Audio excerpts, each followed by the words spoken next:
தெய்வத்தின் குரல் 3ஆம் பாகம். சமூக தனி வாழ்க்கை நெறிகள் பரோபகாரம். ரந்திதேவன். பகுதி 2. துக்கம் என்பது பாப கர்மாவினால் தான் வருகிறது. ஒருத்தருடைய பாபத்தை இன்னொருத்தர் வாங்கிக் கொண்டு அனுபவிப்பதை விகாரியஸ் சஃபரிங் என்று சொல்வார்கள். ஜீசஸ் இப்படித்தான் லோகம் பூராவின் பாபத்தையும் வாங்கிக் கொண்டு தீர்ப்பதற்கே சிலுவையில் அறையப்பட்டதாக சொல்வார்கள். அந்த உத்கிருஷ்டமான தியாக சிந்தனை நம் மதத்துக்கு புதிதானதல்ல. ரந்திதேவன் வேண்டினது இதைத்தான். அகில தேக பாஜாம் ஆர்த்திம் பிரபத்யே, சகல உயிரினத்துடையவும் கஷ்டங்களை ஏற்றுக்கொள்கிறேன் என்று இதைத்தான் வேண்டினான். இதில் பிரபத்யே என்று ஒரு வார்த்தை வருகிறது.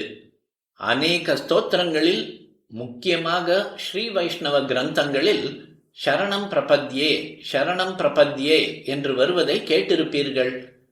வேதத்திலேயே இருக்கப்பட்ட ஸ்ரீ சூக்தத்திலும் துர்கா சூக்தத்திலும் சரணம் பிரபத்யே என்று வருகிறது.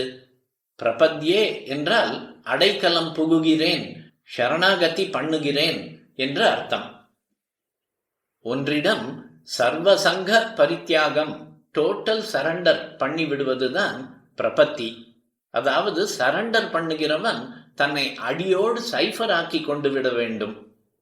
அப்போது எதனிடம் இவன் சரண்டர் பண்ணுகிறானோ அது இவனை ஆட்கொண்டு அப்படியே ரொப்பிவிடும். இப்படியே பகவானிடம் தன்னை அடியோடு சைஃபர் ஆக்கி கொண்டு அவனாலேயே பூராவும் ரொப்பப்படுகிற நிலையைத்தான் பொதுவாக நாம் பார்க்கிற ஸ்தோத்திரங்கள் மந்திரங்கள் எல்லாவற்றிலும் பிரபத்யே பிரபத்யே என்று சொல்லி இருக்கிறது. மகாலட்சுமியை, துர்கா தேவியை சரணடைகிறேன் என்று வேத சூக்தத்தில் வருகிற மாதிரி மற்ற ஸ்தோத்திரங்களில் இந்த சுவாமியை சரணடைகிறேன், அந்த சுவாமியை சரணடைகிறேன் என்று ஒவ்வொரு சுவாமி பெயரை சொல்லி வரும். உபனிஷத்தை சாந்தி பாட்டக்கிரமத்தில் ஆரம்பிக்கும் போது மோக்ஷத்தில் நாட்டமுடைய முமுக்ஷுவான நான் புத்தியை பிரகாசிக்க பண்ணும் பரமாத்மாவை அடைக்கலம் புகுகிறேன் என்கிற போதும் இந்த சரணம் பிரபத்யே வருகிறது. ஆனால் ரந்திதேவன் என்ன சொன்னான்? ஆர்த்திம் பிரபத்யே என்றான். ஆர்த்தி என்றால் துன்பம், இன்னல், கஷ்டம். பரமாத்மா என்னை அப்படியே ஆட்கொள்ளட்டும் என்று சொல்லாமல் ஜீவலோகத்தின் சகல கஷ்டமும் என்னை பூராவாக ஆட்கொண்டு என்னிடமே வந்து சேரட்டும். நான் லோகத்தின் கஷ்டத்துக்கு சரணாகதி பண்ணுகிறேன் என்று பரம தியாக நிலையில் இருந்து கொண்டு சொல்கிறான். எல்லாரும் பொதுவாக என்ன வேண்டுவோம்? எல்லா இன்பமும் எனக்கு கிடைக்கட்டும் என்றுதான். ரந்திதேவனோ எல்லார் துன்பமும் எனக்கு வந்து சேரட்டும் என்றான். எல்லா ஜீவராசிகளின் கஷ்டங்கள் அனைத்தையும் நான் எடுத்துக்கொண்டு அனுபவிக்கிறேன், அதனால் அவற்றின் துக்கம் தீரட்டும் என்றான். இன்னொரு ஸ்லோகம் சொன்னான். க்ஷுத்ருஷ்ரமோ காத்ர பரிஷ்ரமஷ்ச தைன்யம் க்ளமஷ் சோக விஷாத மோஹாஹ சர்வே நிவ்ருத்தாக கிருபணஸ்ய ஜந்தோஹ ஜிஜீவிஷோர் ஜீவ ஜலார்ப்பணான்மே. பெரிய ஸ்ரௌதிகளுக்கு தானம் பண்ணுகிற போது மந்திரம் சொல்லிக்கொண்டு தீர்த்தம் போடுகிற மாதிரி அந்த பஞ்சமனுக்கு தன்னிடம் எஞ்சி இருந்த தீர்த்தத்தையும் தத்தம் செய்து கொண்டு ரந்திதேவன் இந்த ஸ்லோகத்தை சொன்னான். இதற்கு என்ன அர்த்தம்? இதோ இந்த ஜலத்தை கொடுக்கிறேனே, இது இந்த பஞ்சமன் ஒருத்தனுக்கு மட்டும் தாகசாந்தி தாபசாந்தி பண்ணுவதா? இல்லை, சர்வபூத அந்தராத்மாவான நாராயணனாக இவனை நினைத்தல்லவோ இதை இவனுக்கு அர்ப்பணம் பண்ணுகிறேன். அதனால் இந்த ஜலமே சகல உயிர்களுக்கும் தாக சாந்தியை, துக்க நிவிருத்தியை கொடுக்கட்டும். ஜீவ ஜிஜீவிஷோ உயிர் வாழ வேண்டுமென்று விரும்பும், கிருபணஸ்ய நிராதரவான, ஜந்தோஹோ சகல பிராணிகளும், மே நான் கொடுக்கிற இந்த ஜலார்ப்பணாத் தீர்த்த தானத்தால், க்ஷுத் பசி, திருட் தாகம் இவற்றால் ஏற்படும் ஸ்ரமஹ சிரமத்திலிருந்தும், காத்திர பரிஷ்ரமஷ்ட வியாதி வக்கை மாதிரியான ஷரீர கஷ்டங்களிலிருந்தும், தைன்யம் மனசின் கஷ்டமான தீன நிலை, கிளமக மனத்தளர்ச்சி, சோக விஷாத மோகாக துக்கம், கலக்கம், டிஜெக்ஷன், மயக்கம், சர்வே முதலிய எல்லா துன்பங்களிலிருந்தும் நிவிருத்தாக நிவாரணம் பெறட்டும். ஒரே ஒருத்தனுக்கு தருகிற கொஞ்சம் தீர்த்தம் இப்படி சர்வ ஜீவன்களின் கஷ்டத்தையும் போக்குமா என்றால், திரௌபதி அலம்பி வைத்திருந்த அக்ஷய பாத்திரத்தில் துளி போல ஒட்டி கொண்டிருந்த கீரையை கிருஷ்ண பரமாத்மா சாப்பிட்டார்.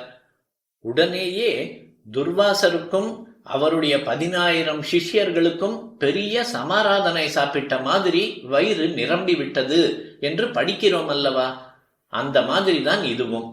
இவன் யாரோ ஒரு பஞ்சமன் என்று நினைக்காமல் பரமாத்ம ஸ்வரூபமாகவே அவனை புரிந்து கொண்டு அவனுக்கு கொடுக்கிற போது, அந்த பரமாத்மாவுக்குள்ளேயே அடங்கி இருக்கிற சகல பிரபஞ்சமும் அதனால் திருப்தியாகிறது.